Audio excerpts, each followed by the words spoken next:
अकेले में कभी सुना है। सुंदेल का बोलना। इस गांव में घटी एक खौफनाक कहानी, जहां जिंदगी और मौत का खेल खेलती थी सुंदेल। आज रात उठा लीजिए डर का पर्दा। अभी लाइक, शेयर और सब्सक्राइब कर लो। लोक कथाओं में एक सुंदेल बोलो, जिसे आमतौर पर प्रतिशोधी चुड़ैल के रूप में जाना जाता है, एक महिला की आत्मा है जो तब मर गई जब वह शादी के बाहर गर्भवती थी, और इसलिए उसने अपनी कब्र में जन्म दिया। या जो प्रसव के दौरान मर गई और बच्चा उसके पास से बाहर आया पीठ, इसी कारण उसकी पीठ में छेद हो गया, जो उसके लंबे काले बालों के कारण पुरुषों से छिपा रहता है। सुंदेल बोलों के पीड़ितों में मुख्य रूप से पुरुष और बच्चे शामिल हैं। एक प्रतिशोधी आत्मा के रूप में यदि किसी पुरुष द्वारा उसे अस्वीकार कर दिया जाता है, तो कहा जाता है कि वह उसे बधिया कर देती है। 1989 की वसंत ऋतु में केबल बनाने वाली फैक्ट्री के डायरेक्टर समीर और उनकी पत्नी सुजैन अपने पहले बच्चे के जन्म का बेसब्री से इंतजार कर रहे थे। उसी दौरान समीर की फैक्ट्री में काम करने वाले दो मजदूर, उमेश और जितेंद्र, वेतन वृद्धि की मांग को लेकर उनसे लगातार उलझ रहे थे। ये दोनों मजदूर इस बात से खींचते थे कि समीर उन्हें नजरअंदाज कर रहे थे और उनकी मेहनत को कोई दाम नहीं दिया जा रहा था। उस रात समर अपने बिजनेस ट्रिप के लिए जापान रवाना हो गया था।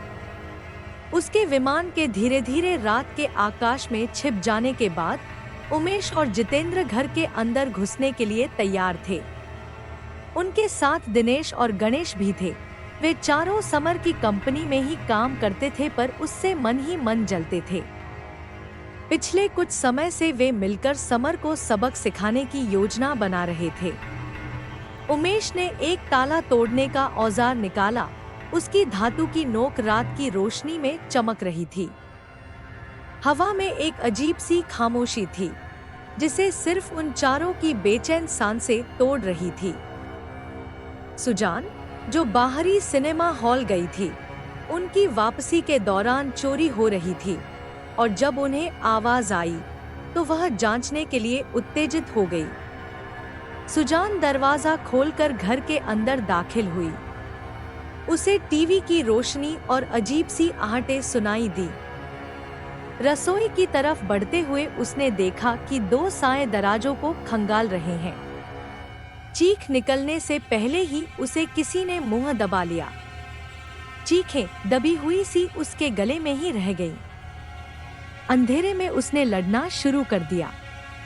एक जोर का धक्का देकर वह हमलावर को दूर हटाने में कामयाब रही।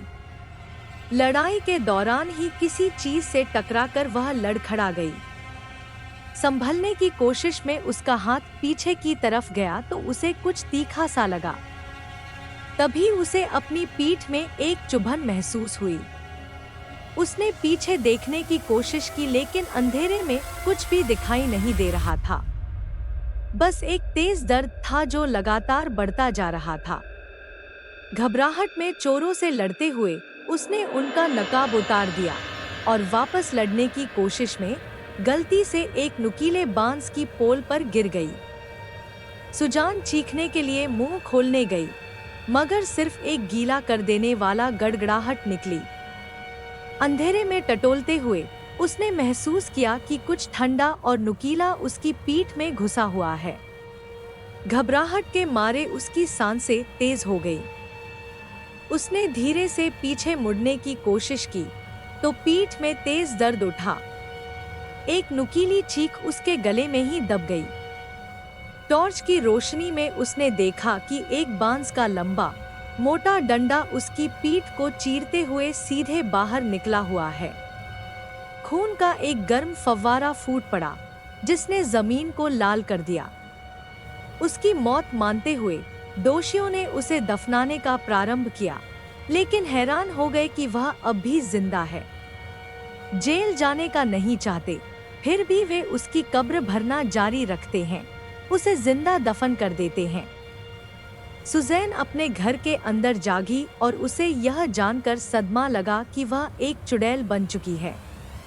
वह इस बात से इतना डर गई थी कि उसका शरीर अब सड़ चुका था, उसकी त्वचा लटक रही थी और उसकी आंखें सफेद हो गई थीं।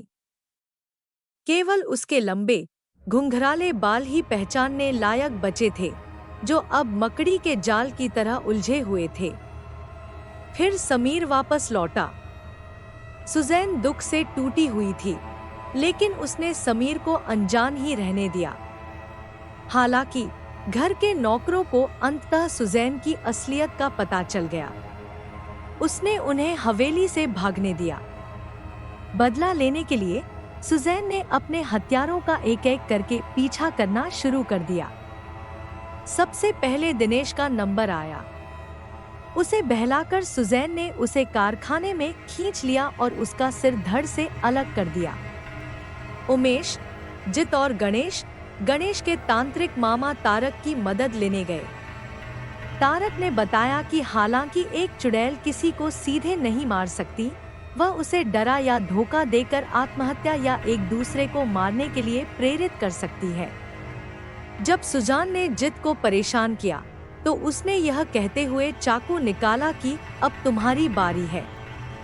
जित ने उन्माद में वार किया, लेकिन हवा में अचानक सुजान का खौफनाक चेहरा बन गया, जिसने जित को और भी ज्यादा भड़का दिया। जल्द ही जित को एहसास हुआ कि उसने असल में गणेश को मार डाला था। गणेश की आंखें चौड़ी हो गई और वह अविश्वास में जित को देखने लगा, जैसे कह रहा हो, तूने ये क्या किया? उमेश, जित और तारक ने सुजान को फंसाने और उसका पीछा छुड़ाने की एक भयानक योजना बनाई। उन्होंने फैसला किया कि वे उसके घर को तबाह कर देंगे और उसके पति को मार डालेंगे। गांव वालों की बातें सुनने के बाद समीर को सुजान के बारे में पूरी जानकारी हो गई। उसने धार्मिक ग्रंथों से कुछ पढ़ा। जब उसने पढ़ा तो सुजान चीख पड़ी, मानो उसे असहनीय दर्द हो रहा हो। इतना ही नहीं, समीर को जमीन के नीचे दबा हुआ सुजान का शव भी मिल गया। उसने उसे कब्र से बाहर निकाल लिया। सुजान की आत्मा इसलिए पृथ्वी पर है क्योंकि वह अपने पति से प्यार करती है। उस भयानक रात उमेश और जीत ने ग्रामीणों की भीड़ को सुजान के घर की तरफ भगाया। गुस्से में अंधे हो चुके लोग मशाले लेकर दौड़ रहे थे। घर पहुंचते ही उमेश ने क्रूरता की हद पार कर दी। उसी रात उमेश और जीत गांव के लोगों की एक भीड़ को घर जला देते हैं। उन्होंने सुजान को उसके सिर में एक क्रिस डालकर बेहोश कर दिया। फिर समीर को तारक के आवास में ले जाते हैं। अंतिम चरण के लिए जाकर कहते हैं कि सुजान को एक भूत द्वारा अपहरित कर लिया गया है। हालांकि जब जीत उसे मारने का प्रयास करता है तो समीर को यह समझ आता है कि यह वास्तव में उसकी पत्नी है, इन लोगों द्वारा हत्या की गई, और उसे छोड़ देता है। वह जंगल की ओर भागे। चीखते हुए जित और तरुण घने जंगल में कूद पड़े, पर पीछे सुजान की खौफनाक हंसी गूंजती रही। संघर्ष करते हुए समीर ने उमेश को मार डाला। लहू से लथपथ समीर ने उमेश को धक्का दिया, जिससे वो एक नुकीली चट्टान पर गिरा और उसकी चीख जंगल में खो गई। सुजान ने तरुण को अंधा कर दिया और पेड़ की नुकीली डाल पर गिरा दिया। सुजान ने तरुण को पकड़ लिया और उसके नाखूनों से उसकी आंखें फाड़ दी। अंधे तरुण को पेड़ की एक डाल दिखाई नहीं दी, जो सीधे उसके सिर में घुसी और उसकी चीख अधूरी रह गई। सुजान ने जीत को जिंदा दफना दिया। जमीन पर गिरे जित को सुजान ने जल्दी से मिट्टी से ढाना शुरू कर दिया। जित तड़पता रहा, उसकी चीखें मिट्टी के नीचे दबकर खामोश हो गईं। सुजान मर गई। एक इंसान को मारने से धरती से जुड़ा सुजान का बंध टूट गया। समीर की बाहों में आखिरी सांस लेते हुए वो राख हो गई। सुजान के जाने के गम में डूबा समीर अपनी पीठ पर लगे घाव को अनदेखा करता रहा। वो भी धीरे धीरे सुजान के पास दूसरी दुनिया में चला गया। दोस्तों, इसी तरह की और डरावनी कहानियाँ देखने के लिए कृपया मिडनाइट टेल्स यूट्यूब चैनल को सब्सक्राइब करें, ज़्यादा से ज़्यादा लाइक करें, शेयर करें और नोटिफिकेशन के लिए बेल आइकन को दबाना ना भूलें। आपका सपोर्ट ही मेरा इंस्पिरेशन है।